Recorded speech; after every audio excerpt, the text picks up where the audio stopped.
Welcome to Everyday Torah. My name is Trevor. I am with Gary. If you are brand new to the program, our desire here is to exalt Jesus, exalt Messiah, Yeshua, to learn.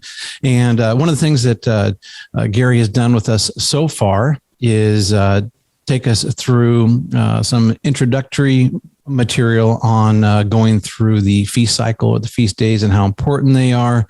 And we're going to start diving into Melchizedek.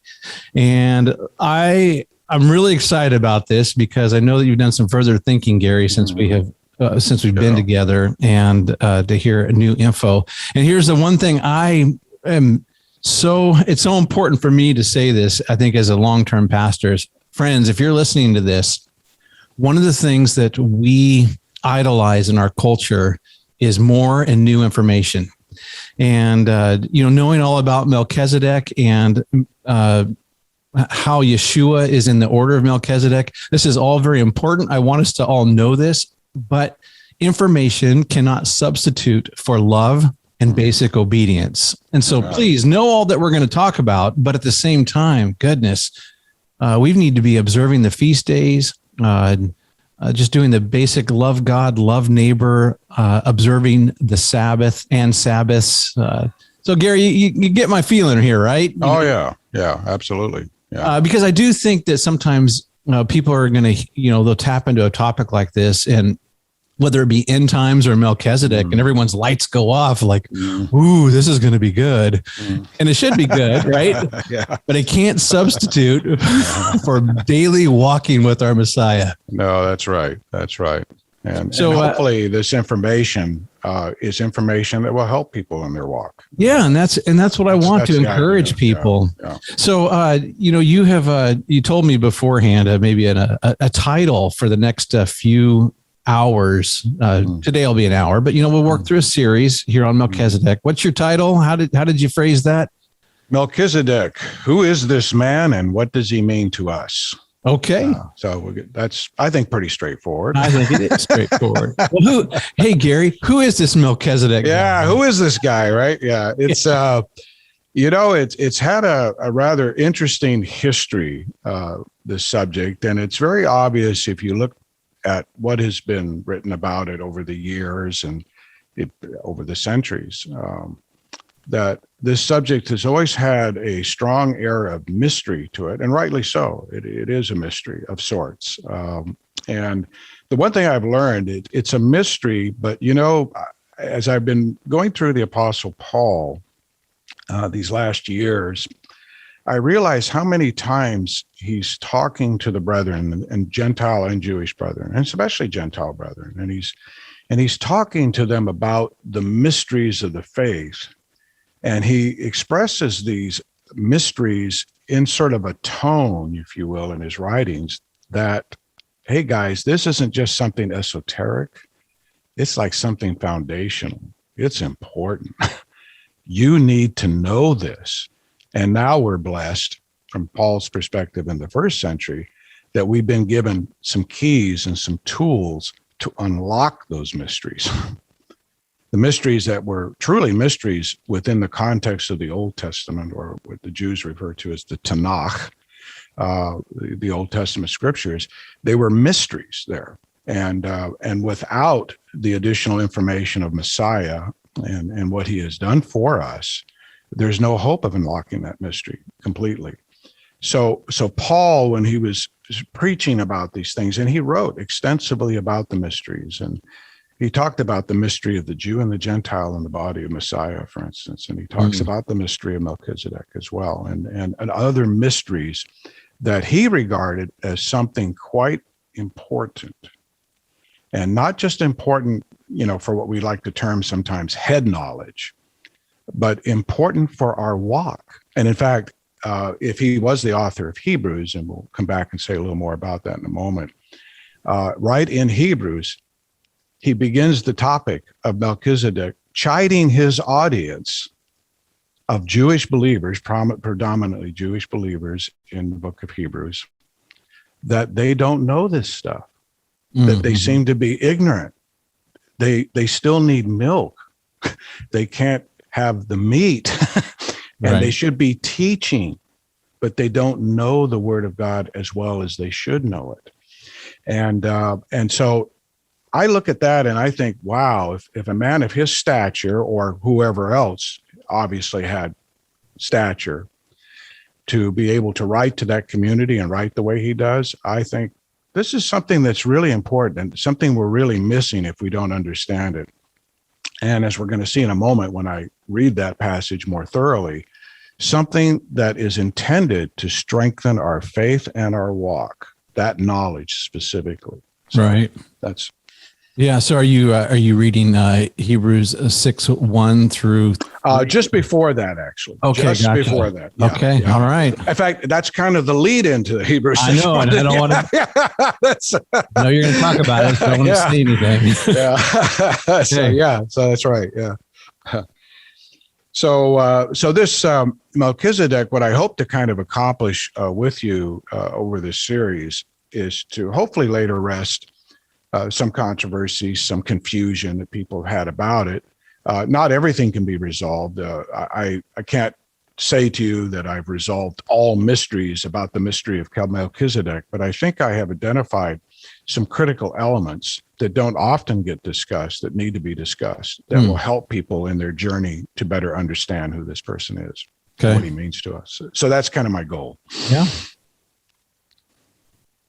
So I guess you'd like me to begin, huh? Well, you know, I you want look like you had a question. No.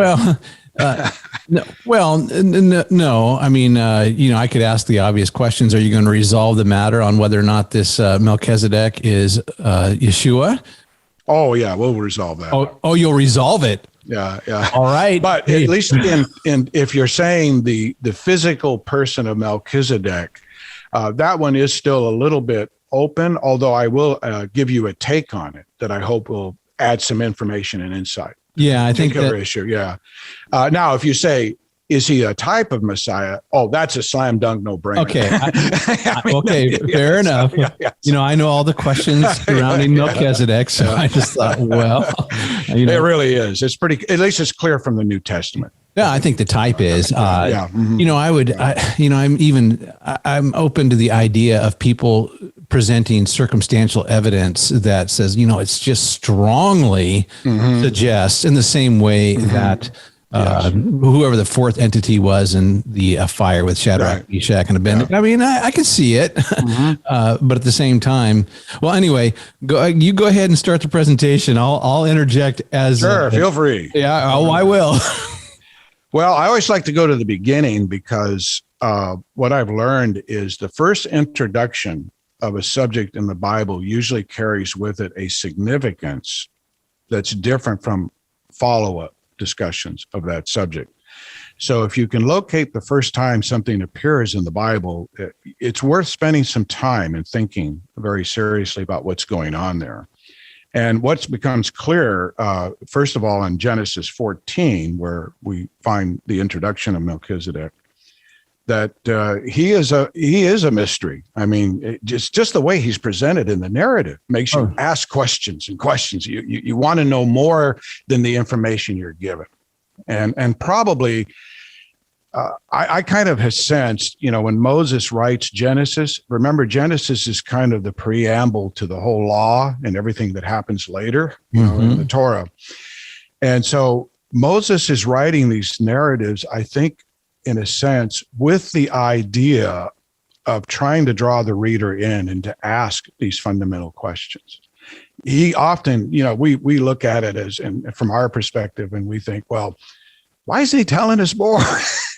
And he's actually telling us a lot more than we think he's telling us. Yeah, and you just have to really stare at it and really ponder it and really look at it. Well, as you know, Gary, this is part of our Torah portion this last week. Yeah. You know, I'm thinking to myself, you know, why is he fighting these people? Yeah. You know, what's going on here? And how's this Melchizedek show up out of nowhere? It just kind of like... Yeah, that's right. That's perfect. He just comes out of, it's like he comes out of the mist. You know? Exactly. I mean, it's like, what is this? I can see Abraham in a forest and this little mist parts and Melchizedek's walking through with wine and bread. You think this ends up being like a really important concept that's later developed in the Bible. And it's like we're given almost no previous context for this guy. Yeah. Yeah. And that's one of the surprising features, about, I think, this discussion. And you had mentioned what was happening. The context for this really is that Abraham fighting with these kings, of which the king of Sodom was one of the kingdoms, and they were fighting against another group of kings who came from the east, from the area of Babylon, that area, that part of the Middle East. Elam was one of the areas, which is kind of in that area, was one of the kings. And they came and they were fighting a war. And apparently some of the people of Sodom were taken captive. And one of them was Lot, who is neighbor Abram's at this point in the story, nephew. And so Abram gathers up his fighting force. And by the way, this is kind of interesting about Abraham. Or Abram. I know we tend to say Abraham. In this part of the story, he's still Abram, but he will become Abraham by name in just a few chapters. But his nephew was very important to him. People had very strong family ties and loyalties. And when his nephew Lot was taken captive by these kings, he had made the determination that he was going to go after these kings and retrieve Lot and whoever else he could retrieve in the process. So he mustered, I think it was 318 men under arms. Now think about this. We often don't think of Abraham in this context, right? In fact, some people, I know an archaeologist friend of mine who's been doing some very important work in Israel. He regards Abraham, this picture of him is kind of like he's a warlord. I mean, that's what he states, that Abraham is a warlord, because that was kind of the custom in those days, that someone that could muster that many men almost, like immediately, the snap of a finger. Oh, yeah. I think part of the shock factor of the chapter is, here's Abraham is older. It's like you, Gary. Yeah. Older gentleman. And he's even older than I am. I know, exactly. And you just kind of think a tender heart bear. I mean, he's going to lay his son Isaac down on the altar, and he's kind of decrepit going up the hill, right? Mm-hmm. And you're just thinking, what's this guy doing as a warlord? Yeah. That's just right. Like, whoa. Well, when you think about it, see, since he was itinerant, he was a guy who was roaming the countryside. And he has a fairly obviously large entourage to move around. I think many of us as believers, I know I did for years, thought of him, well, he has this family. It's just him and Sarah and a few servants, hanging around. And he's just wandering the countryside of Canaan. No. When he came into an area, he was a presence. Mm-hmm. He was a real presence, and he had obviously a very large band of people that were accompanying him. He was a very wealthy man, and he had to protect that wealth, and he had to protect his family and those that were under his care. So he was really truly a kind of, you could think of him as a kind of chieftain, if you will. You really could regard him in that light. A warlord, well, maybe so. I mean, at least by some technical definitions of the term, he might qualify. Well, I know it is hard for us in our present suburban day and age. I think in terms of clans and Eastern culture, and you would have tribe against tribe, and I'm sure he's moving into an area, and maybe there's a sense of, like a gang. There's territories that you don't pass through and such. And in that regard, I'm sure you've done your homework here. Why are we even fighting in this chapter? What's the impetus for the fight? Is it That's just a normal thing? Interesting. It probably is, but and we don't know a lot about this period of history and details to know what the sort of political situation was. What I can tell you, though, is that from what archaeology has revealed, and this also would be a very interesting subject to delve into, because as you know, I've been following the archaeology of the city of Sodom for some time. And of course, there's been some amazing discoveries there. In my estimation, they have found Sodom in all the cities of the plain. They now have them, and they know what destroyed it. And this is very recent. In fact, a major paper was published just a few weeks ago that caused a stir in the media about this, because the evidence is so strong. There's almost no denying this by any reasonable, rational human being, honestly. Now, these the folks out of Woodland, is that right? That's well, the Woodland. There's a church in Woodland that has played a big role, it turns out, in this, because many of the people there participated in the dig, which, by the way, has been ongoing now for 15 years, in the area of the Jordan Valley, which is where the cities were actually located. Well, maybe on this, if you have a link to anything, I can just link it below. Yeah, I'll have to get one for you, so remind me. Yeah, that'd be awesome. I can do that. Perfect. And people can check it out. And I'm certainly happy to discuss it maybe on another broadcast somewhere down the line more fully. Right. But I'm just telling you this part because you asked the question, what they've learned about this city. The city of Sodom in this period was one of the major cities of the entire Levant. It was not a little village. It was a city that was 160 acres in size. Huge. That is a big city for this time period of history. It was one of the largest cities in the world. It would have been possibly, maybe in the top 10. I don't know, in the world at this time. It had incredible fortified walls. I mean, even the archaeologists who have uncovered some of these fortifications are absolutely dumbfounded by how strongly fortified this city was. It had a city gate. And we know that from scripture, Lot sat in that city gate. So we know that, and they found a gate. They know what it looked like. There are architectural drawings that can tell us exactly what size it was, what it looked like, and everything else. So it was they could hold, normally in a normal time, 30,000 people within the walls of the city. That's big. And under siege, they could more than double that. Possibly as much as 80,000 people could have been contained in that city during a siege. So this is all to say that Sodom was a major city of this time period. It was not a little village. The king of Sodom, who is named as Bela in the Genesis text, he was a major figure in this region. Okay. And they had obviously a lot of wealth. And this is what they discovered about Sodom in the archaeology. It was a very wealthy city. So, of course, being wealthy, being, in fact, at the crossroads of several major trade routes.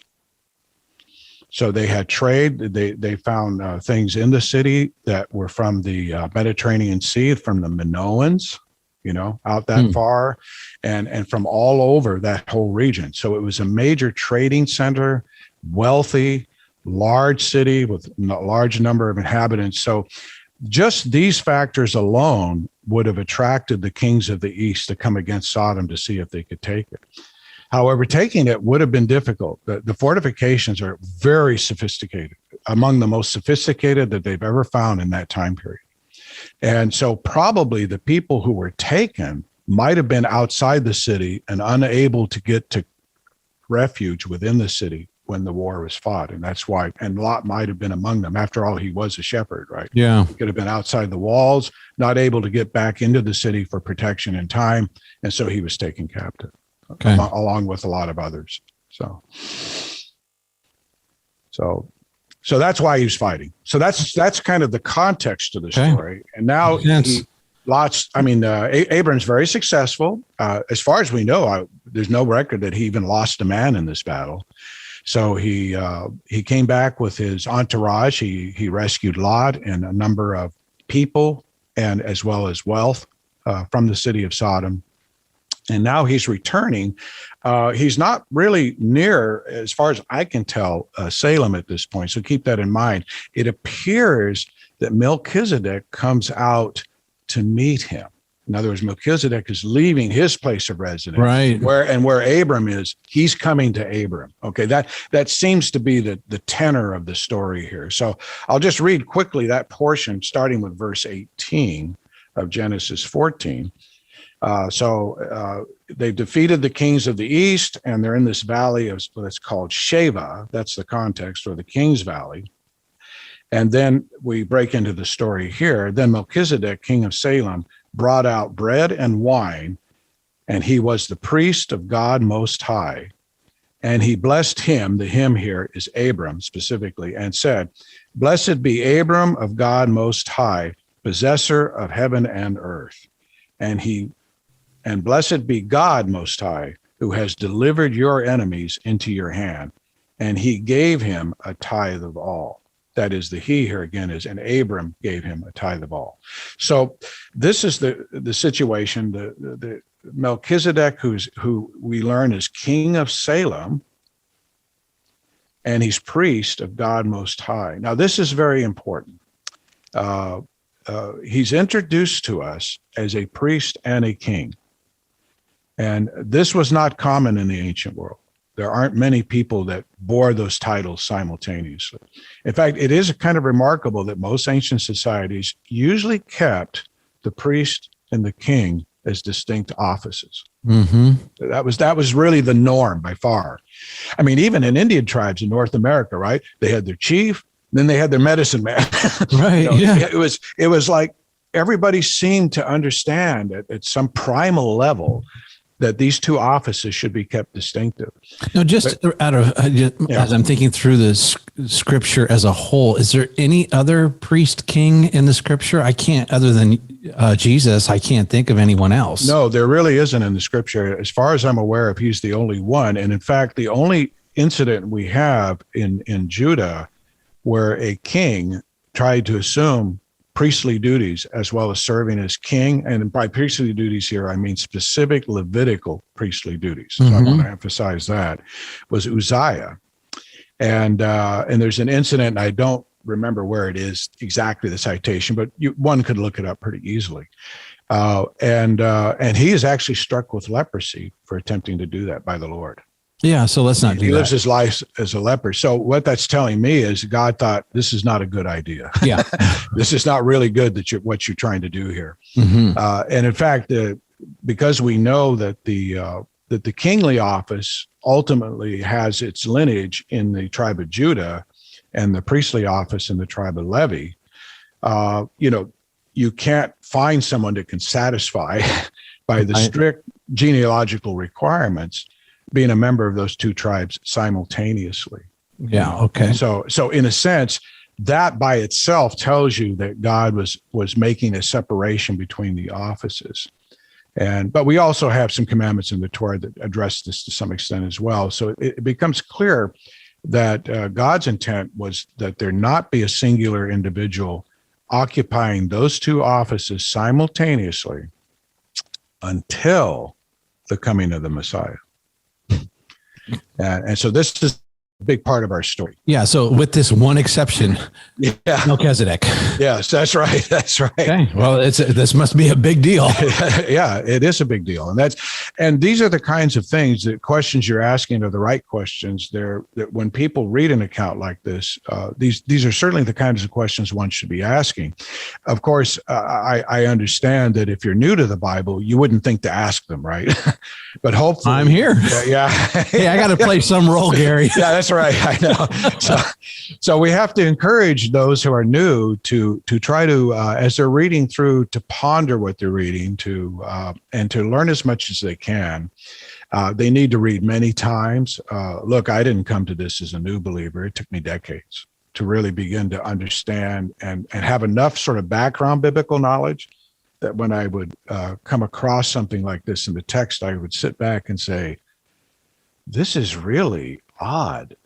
And sometimes that's where I begin. This is really odd. Yeah, I would say for the new believer, new person studying all this, of course, you got to understand everything in context. So you're not going to read Genesis 14 without understanding what's going on in chapter 1 through 13. 13, yeah. Please don't do that, right? But still, Genesis 14, Psalm 110, and then we'll talk Hebrews 7, right? Yeah, pretty much right there, yeah. I'll add a few other Psalms too that people should take note of, but so that's kind of our setup, and just to, we ask, the question is, well, who is this guy really? Was he, because some people have thought, could he have been Messiah pre-incarnate? the Son of God pre-incarnate. That's been offered. There have been others who have offered other human beings as possibilities. Shem is prominent in some theologies as being the actual physical identity of this person. We're not given that identity in definite terms. But whoever he was, we certainly know he was important. And I will go to, just real briefly, Hebrews chapter 5 for just a moment to read that section that is written to the Hebrews from the author, whom I believe was Paul. But we'll talk about that at some other occasion. Yeah. There's been some really very impressive textual evidence that has been analyzed that has now much more strongly pointing to Paul than had previously. I read it, and all signs point to yes. Yes, yeah. Doesn't it? Yeah, I shared that with you. Yeah. Yeah. So, but it's an interesting story, isn't it? There's a backstory to it that's very interesting. So we'll hopefully have a chance to address that further on a later occasion. But so I'll sometimes just refer to Paul because I'm convinced that Paul is by far the most probable author of the text. And if it is Paul, and for those who are not persuaded at this point, and I understand, we'll just say pretended that he is. Certainly, whoever it is was a very prominent and a very scholarly, educated person who knew the Word of God really, really well, whoever it was. Hey, so if you're a professor at one of the fine institutions where I've taught and you're wondering what Gary's talking about, let me know. I will send you the article. Send them to the article. It is. It's pretty compelling. Yeah. So in Hebrews chapter 5, then, Paul is already in the earlier part of chapter 5 has been talking about Melchizedek. He's kind of setting this up, and it becomes already clear that he's a type of Messiah, just in how Paul is talking about him earlier in the chapter. We won't read all that for the sake of time, but what I want to just give you here is this little snippet at the end of chapter 5, after he's kind of introduced Melchizedek, and what he says to his audience. He says, and starting in 9, just for some context, and having been perfected, he, Messiah, became the author of eternal salvation to all who obey him, called by God as high priest according to the order of Melchizedek, of whom we have much to say and hard to explain. Since you have become, here's why it's hard to explain, since you have become dull of hearing. Ouch. Yeah. Going on in verse 12, for though by this time you ought to be teachers. And remember, he's talking to basically a general body of Jewish believers. There would be Gentiles included in this, but I believe here he's targeting the Jewish believers because throughout Hebrews, we see many things that are really directed to the Jewish community that come out of it. So, you think that, okay, and he's going to say some things in a few later chapters about, you who have been here from the beginning. And he's talking about the beginning of the faith. Okay. So now we know, okay, those there from the beginning they're Jewish believers because there weren't any Gentile believers at the beginning of the faith. So continuing, you need someone to teach you again the first principles of the oracles of God, which he begins to briefly introduce, as you mentioned earlier, in chapter 6, verses 1-3. In other words, he's going to lay out a little bit, just briefly touch on those, but then he's going to go back to Melchizedek. The oracles of God, the logion of God. So that's, a lot of people debate, well, what were the oracles? But they seem to be centered on the words of God himself that are very important. These are important things. They are things spoken by God directly to people. That seems to be the thrust of how people understand this. And they are often connected with some of these great mysteries of God as well. And it says, continuing again, so you need someone to teach you the first principles of the oracles of God, and you have come to need milk and not solid food. For everyone who partakes only of milk is unskilled in the word of righteousness, for he is a babe. Now think about this. He's chiding he's really giving them a spanking here. He's saying, you guys Jewish believers should know this stuff. You shouldn't be so dull of hearing. You should understand what God is doing here, but you want milk instead of the solid meat. And as a result, you're not as skilled in the word of God as you ought to be. You're a baby. Now, that's in the modern colloquial. That's what he's saying to these people. Yeah, I can feel it. Yeah. But solid food belongs to those who are full of age and wisdom. Those who by reason of use, now this is the interesting part, have exercised to discern both good and evil. Okay, can you read that again just because your internet cut out? Oh, okay. Yeah, just read that one verse again. Okay. But solid food belongs to those who are full age, that is, those who by reason of use have their senses exercised to discern both good and evil. Got it. Yeah. Now, I would advocate that last sentence is something that's important for believers, for their lives, for their walk, you see. See, so Paul is bringing this down to the nitty gritty here of, look, guys, these subjects, yeah, they're fascinating, they're interesting, they're mysterious, but they're also important for you to understand because they have an impact on how you walk out your faith. That's essentially what he's saying here to these Jewish believers.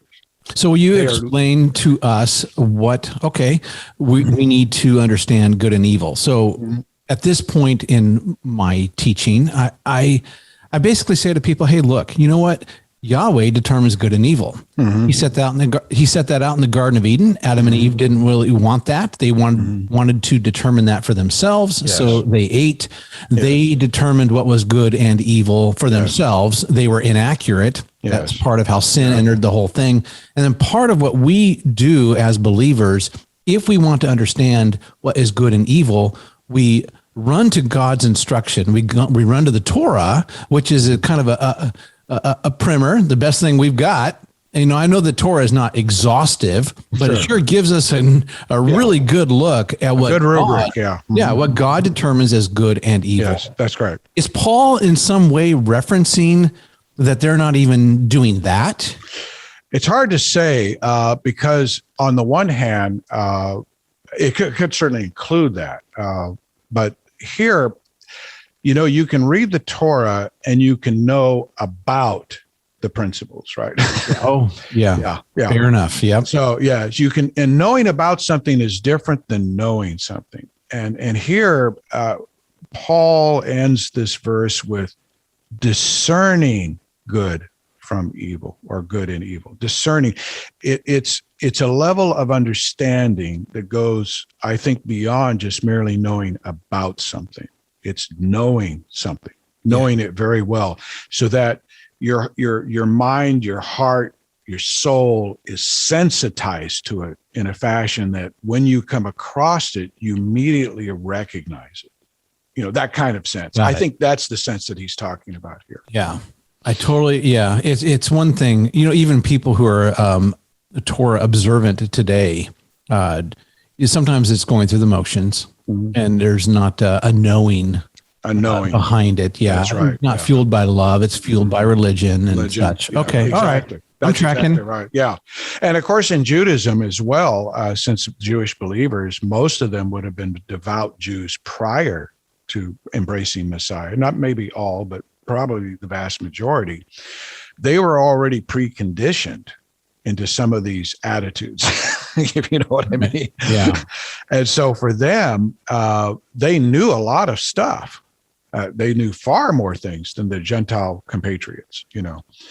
But they also had been conditioned in certain attitudes and approaches and beliefs toward things that were written in the Word that at times I think could have served as an obstacle to them. See, rather than liberating them and drawing them into a better and deeper understanding, if they weren't careful, if they went kind of back, and there are hints later in Hebrews that some were drawing back, maybe to Judaism, you know, that they could have easily fallen into that trap, the trap, you know, that we've been talking about. Right. Okay. Got it. So we learn this, and the quotations, by the way, that are earlier in Hebrews 5, and I'll mention them. We'll come back and talk about them a little today, and of course more fully later in our series. Quotes from the Psalms, and specifically Psalm 2 and Psalm 110:4 are quoted in the earlier part of chapter 5, and then in chapter 6 and in 7, the author returns to quoting some of these things again. Not just quoted once or twice. They're quoted more often than that. So I'll just read those two verses in particular that are quoted. Psalm 2, verse 7 is, I will declare the decree. Interesting how this is worded. I will declare the decree. The Lord has said to me. We'll talk about who the me is in a moment. You are my son. Today I have begotten you. And we're going to see later, as Paul writes in chapter 5, it's very clear who the identity of the me now is. It's Yeshua himself. And God is saying to him, you are my son, today I have begotten you. Okay. And then later, almost I think just a verse or two later, then Psalm 110:4 is quoted. The Lord has sworn and will not relent. I love that. Will not relent. You are a priest forever, speaking to this son, according to the order of Melchizedek. And so those two verses become coupled together, and they form a succinct summary of how this author is viewing Melchizedek, who he really is. He's linked directly to the son that was begotten. Right. And for the listeners, it's Hebrews 5, verses 5 and 6. Yes. That is being quoted from Psalms. Yes. Are they both Psalms? The first one was Psalms. They're both Psalms. Yeah. Psalm 2. Gotcha. Okay. Psalm 2 and Psalm 110. There's another Psalm as well, 24, that figures in here. It's not quoted here, but it's recognized as the enthronement Psalm. And I'll come back and say a few more words about that a little bit later. And they're all very important. What they do is they give us an understanding of elements of the Messiah, who he is, what his mission is. And this is important, by the way, for us to really understand the fullness of the mission of the Messiah. I would think that would be of immense importance for any believer to understand, right? That's what's at stake here. The fullness of the mission of the Messiah. That's what we're really getting down to. Oh yeah. So, hey, I'm, in my other life, I get to be seminary professor. And what I've seen is, unfortunately, students coming in are so myopic. Yes. That they're so focused on the cross and salvation. Yes. And of course, this is the gateway. Yes. This is of paramount importance. But to reduce, it's reductionistic, to reduce the ministry and mission of our Messiah to that. Yes. We shouldn't do that. Yeah. Don't get me started, but I will come back to this. Okay. All right. Well, but I'm you with got you. me started. So I mean, it's myopic is a very good term for this. And it's very sad, because the more you learn about the mission of the Messiah, the more exciting, the more inspiring, the more driven you will be to serve him. Amen. You see, and this is the tragedy of being so myopic about these things. Back just briefly to Genesis 14, and then we'll go on. A few things here, and I mentioned at the beginning that these are things that we want to lay out kind of at the beginning. When you see a first occurrence of something, take time and kind of dissect it a little bit. What information are we being given here? And the first thing is in the name, Melchizedek. What is Melchizedek? Well, it's structured from two root words in the Hebrew, melech and tzaddik. And melech is king, tzaddik is righteous or righteousness. And so you put the two together and you have king of righteousness. All right. Got it. And in fact, Hebrews 7 verses 1 and 2 does that very thing. It just flatly tells you king of righteousness is the meaning and interpretation of that name. So it's constructed from the roots. We learn he's a king of Salem, and later called a king of peace in Hebrews 7 verse 2. So the following verse there delineates that meaning as king of peace, and that's Salem is probably from the shalom. You could think, Yeah. Shalom, Right. peace, and we're told that explicitly. And he's also introduced to us as priest of God Most High. So he is a gentleman who is occupying these two offices simultaneously. Yeah. He in fact is really acting as a priest when he comes to Abram. He's really serving that role. He doesn't really come out as a king, but he's acknowledged as a king. But what he's doing is he's ministering to Abram, and he's doing something that is of great, you might say, ritual prophetic significance. And as we talked earlier, priest kings are rare. And so the very fact that he's the first priest king, and maybe the only really priest king introduced or developed in the Bible outside of the Messiah himself in the New Testament. All right. Here we have now a very strong foundation, certainly as New Testament believers, to link this man as Melchizedek, at least as the antitype to the type that is being foreshadowed here. Okay. We find also that Melchizedek does something very interesting. He blesses Abram. So he's blessing Abram. Abram's not blessing him. And he's bringing bread and wine to serve to Abram. Now, in my understanding, I know of knowing only one other instance in the entirety of the Bible, including the New Testament, where this is done. And it's on the night that Yeshua was betrayed. When he sits down at supper, his last supper, and he, as the one who is the greater, ministers to the ones who are the lesser. Yeah. And he shares bread and wine with them. I wonder, Gary, if that is in some type way, if that is part of the reason for the war going on. Mm-hmm. There's a lot of kingdoms trying to get at Abraham. Mm-hmm. And I wonder when Yeshua is with his disciples, there's the kingdom of evil of mm-hmm. Satan trying to get at these disciples, and the king steps in. Yes. There's a defeat going on. Yes. I don't know.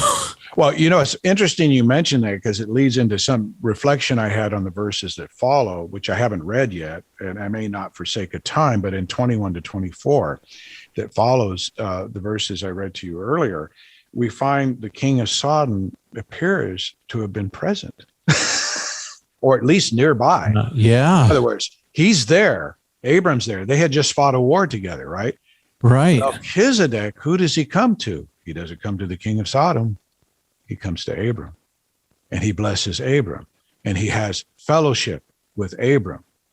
And then the response of Abram to the king of Sodom, the king of Sodom is demanding his booty from the give me my portion, right? Give the people to me and take possession. Yeah. That's okay. Right. That's right.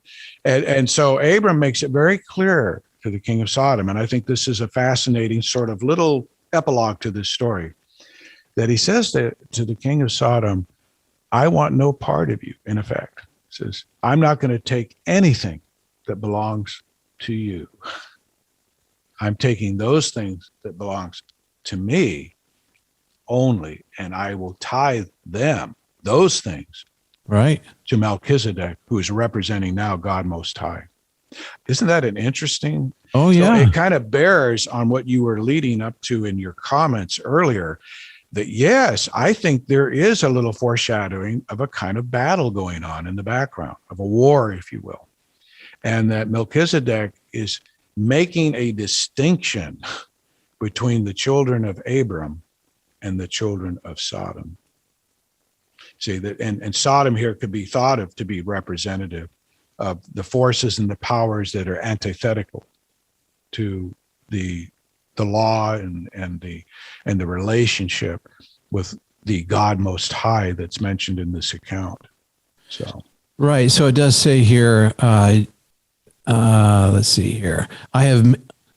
He doesn't want anything from the king of Sodom. That's right. Because he doesn't want anyone to say that I have made Abram rich. So it's like, I want no part of what. I almost kind of feel like Yeshua is in that temptation sequence, and Satan is, hey, I'm going to give you all, if you just bow down to me, I'll give you There you go. all this stuff. And, Yeah. and effectually, it seems to me that potentially Abraham here is saying, I want none of what you can get, and I don't want anyone to confuse me with you. That's correct. No part of your kingdom. No part. Yeah, that's Okay. right. All That's right. right. Yeah. Yeah. Yeah, you just see these things in the narrative, and it would be so easy to read over this. And this is another thing I like to share with when I'm teaching people the scriptures or preaching, that you want to be a receptive vessel for the word of God, and that's hard because what we tend to do, if there's something we don't understand, we just read over it, we just gloss over it, and fades from our memory, and it's like we never read it at all. And probably when you're really new at reading the scriptures, particularly things of this nature, it's understandable. It really is, because you don't have a real clear reference point in which to connect things. But hopefully the encouragement would be that each time you read, you'll start doing that less and less. You'll start to really pay attention to the words and what's being spoken here. They are words of life, and they are words often that are like spoken in one period of history or written about one period of history, but they reverberate down through history, and they're going to come back again, and they're going to be very meaningful. And if you can remember these words when they're first spoken, you'll be able to recognize their true fulfillment when they are fulfilled later in the scriptures. So I like to just encourage people to do that, because it will make your reading of the scriptures much more in depth, fulfilling, and informative, and I think life-changing ultimately. Yeah. When you begin to connect all this together, and you do realize in a fundamental part of your being that God really is in charge. He really is. He's got it all worked out, Yeah. and all these mysteries, all we have to do is uncover them and then apply them into our lives, and we'll be good to go to serve whatever purpose God has for us. Part of the joy of what you're talking about is that I think that a lot of people that are listening to something like this, they know that God's got it all worked out. Part of what you're sharing is you can be privy to a lot of what God has got worked out. So, as you read through the scriptures over and over, right, you'll hit something that doesn't make sense to you. And part of what your brain does is like, okay, I can't figure this out right now because I got to get to work. But if I keep reading, I might get some more information along the way in reading the scripture, which you do, because you get one part of the Bible will further define other parts of the Bible. But the more you do that over time, you start to pick up these insights, and it's helpful, exactly, and it's encouraging. Yes, it is. It is very encouraging. And for me, what I've discovered about this whole teaching, really, Melchizedek, and as you know, I am writing a quite an extensive book on it. And it's been, sometimes I ask myself, I wonder if this was the first project I should have taken on. I am working on some other projects as well, but this was the first, and it's been a very long process. I've been working on it 13 years, and the reason for this is the insights keep multiplying. It's like you get one thing, it leads to another, which leads to another, which leads to another, and it never ends. It never stops. It's like the proverbial pond, when you drop the pebble in the pond, and a little disturbance, at the point of impact. And what does it do? It radiates out, and it begins to affect the whole pond. And pretty soon you've got the whole pond vibrating a little bit with the waves created by that one singular pebble. That's what this has been like. Okay. Yeah. It's like you drop the little pond, but a pebble in the pond, and then you start realizing that it doesn't end there. Now I have to go here. And now I have to go here, and now I have to go over here, and now I have to go over here, and it all interconnects together. So you're telling me this doesn't stop at Genesis 14, Psalm 10, and Hebrews 7? Okay. Only the beginning. And in fact, I have discovered it's hard to find a subject that is not in the Bible, the entire Bible, Old and New Testament, that is not in some way affected by this teaching.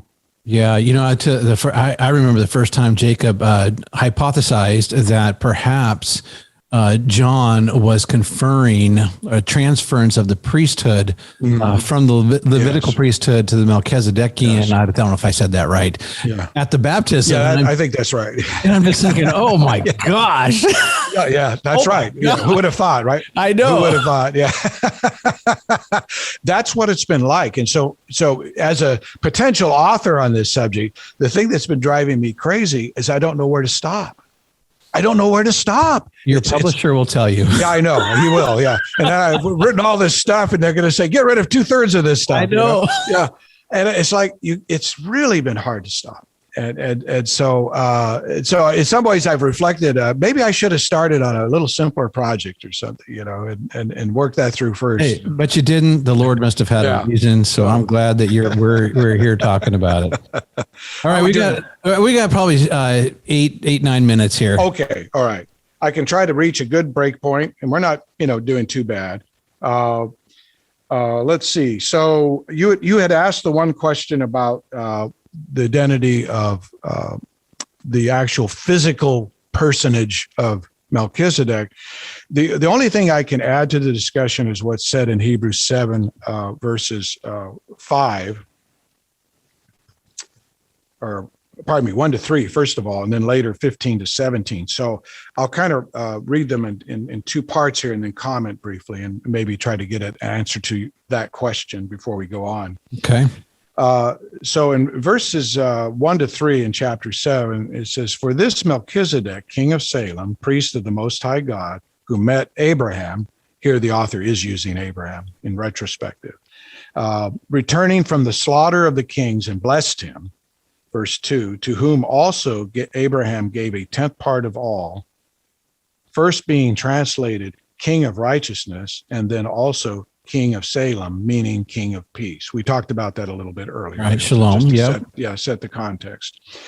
And then it says in verse 3, "without father, without mother, without genealogy, having neither beginning of days nor end of life, but made like the Son of God, remains a priest continually." Okay, that's in verse 3. And then returning to the subject a little bit later in chapter 7, verse 15, he says this, "And it is yet far more evident if, in the likeness of Melchizedek, there arises another priest who has come, not according to the law of fleshly commandment," here referring to really as a Levitical priest, "but according to the power of an endless life. For he testifies, you are a priest forever, according to the order of Melchizedek." And so I would argue, if you look at those passages I just read, the verse 3 is very interesting. The first part says, "without father, without mother, without genealogy, having neither beginning of days nor end of life." We could stop there and say, wow, that gives a pretty good statement for maybe the pre-incarnate Son of God, being this person that Abram was confronting. But then he goes on, he said, "but made like the Son of God." Right. Remains a priest continually. There's that word in the Greek is a similitude, something that's like something, but not necessarily the thing, Yeah. And then in verse 15, he comes back, "if in the likeness of Melchizedek there arises another priest."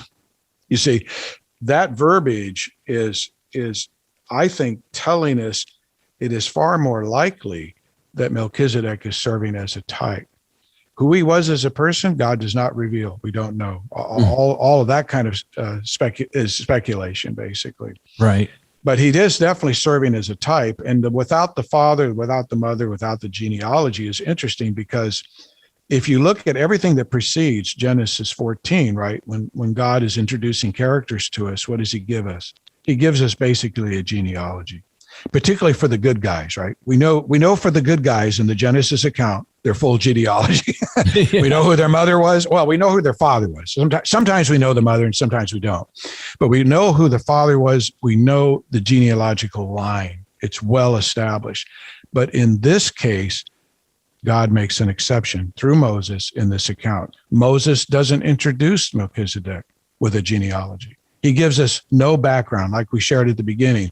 He sort of comes out of the mist and then he disappears into the mist, as a character of the story, right?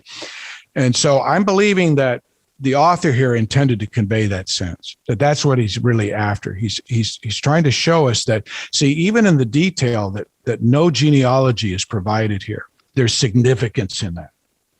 So it's not only the information we're given, it's also the information we're not given.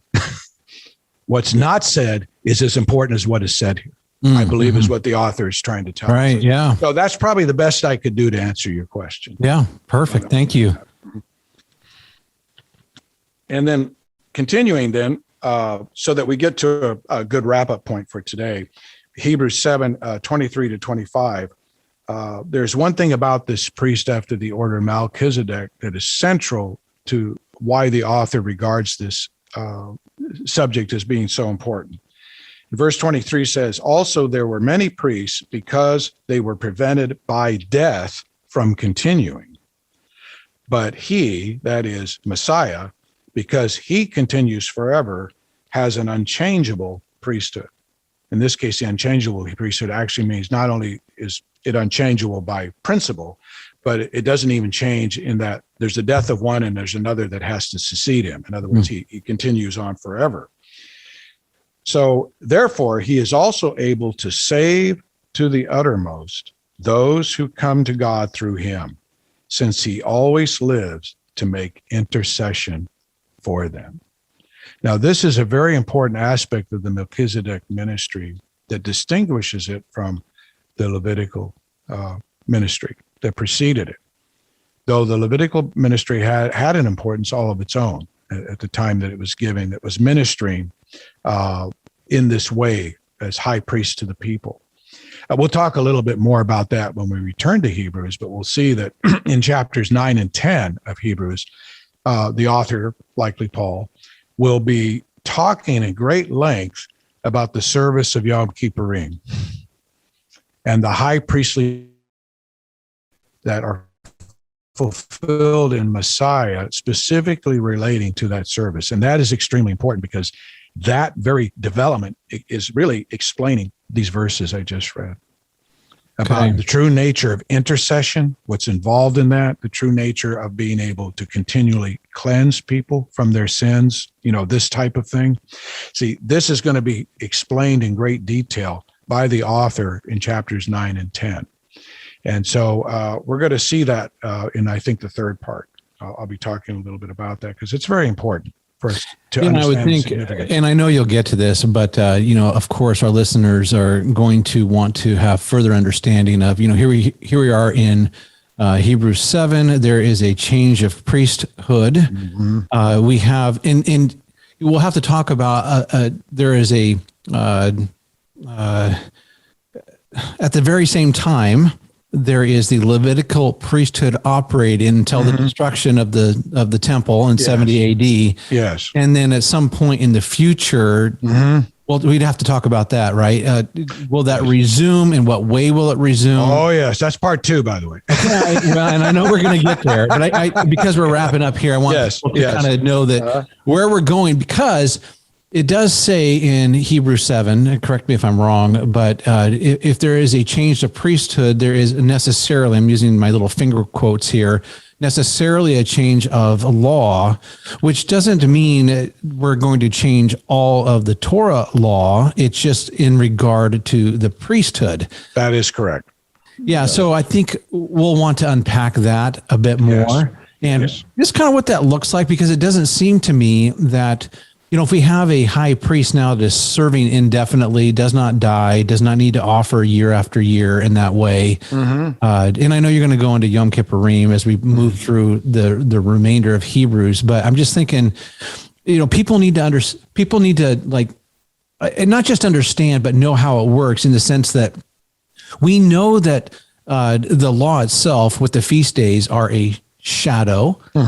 And we know that it points to the heavenly realm part, they also know that my contention is that just because it's a shadow doesn't mean with the advent of Messiah that goes away. It's just, that's right. We have to understand that there's both going on. And yes. It seems to me that, and because I concur, it's Paul that is likely the author of Hebrews. It seems to me that, all the feast days are continuing on, but now when we do these feast days, appointed times, that we have our permanent high priest functioning in that role, and we participate in the appointed times with that understanding. Correct. Is that all fine as I said it? Yeah, absolutely. Absolutely. I agree wholeheartedly with that. That is the point. It's interesting too, and I don't know if we've discussed this before in Colossians, which is another passage which talks about the shadows, right? 2:17 of Colossians, where it says of these days, they are a shadow of things coming. Isn't that interesting? And this is written after the death of Messiah, you see. Oh, right. Yeah. Yeah. You see, so in other words, the author there is, and it's Paul, clearly in Colossians, is telling us, look, guys, these things have not gone away. They've only been fulfilled at best in part. There are still things to come, and that we should be mindful of. So if the argument is to try to use fulfillment as the criteria for, disavowing them or ignoring them, you can't use that passage, because that passage says, no, there's still much to be fulfilled in the future. Well, these are the things that teach us. Yes, and that's right. We live in physical bodies. We actually kind of live in the shadow. Yeah, we do. It's not that we are not full participants of the kingdom as people who are walking in Messiah that have the Spirit. Yes. We have that, but to say or to think that we are experiencing the full reality of the kingdom, in the sense that we're not right by the right hand of God, nor has the millennial kingdom occurred. Correct. And we're not in the 8th day yet, but we're still in this shadow thing. Yeah, that's right. We foreshadow. Right. In Hebrews, in chapter 8, Paul makes this big deal about referring back to Jeremiah 31 about putting the law in your hearts, right? That famous prophetic passage, which we will look again in detail later. And that's clearly, when it was written to Israel. And the author's applying it to us. But why? Why does it get applied to us? Because we foreshadow what's coming as a reality to the nation of Israel in the very near future. Yeah. Because that's what we're supposed to do. We are supposed to be a shadow. We are a shadow for them. It guides them to the light of the truth, you see. Yeah, I do. So that's the way Paul is using this terminology, in this book, and we've got it all twisted around. I mean, we think shadow is some sort of pejorative thing that says, well, it's not real. It's not, there's no substance, right? Or it's second rate in some way. Yeah. That is not the intention at all.